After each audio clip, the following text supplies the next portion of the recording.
తీసుకెళ్ళిపోయా. పాపం ఈయన ఇతరుల కోసం ఎంత మంచిగా ఆలోచిస్తున్నాడు. కానీ ఈయన సొంత వాళ్ళే ఈయన పూర్తిగా ముంచాలని చూస్తున్నారు. లేదు, ముందు ఇది ఎప్పటికీ జరగనివ్వదు.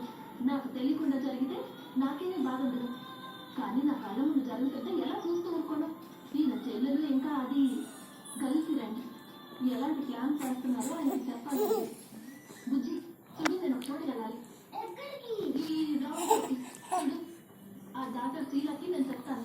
నువ్వు ఇవాళ రాత్రికి సిటీ దగ్గర హాస్పిటల్లోనే పడుకో, సరేనా?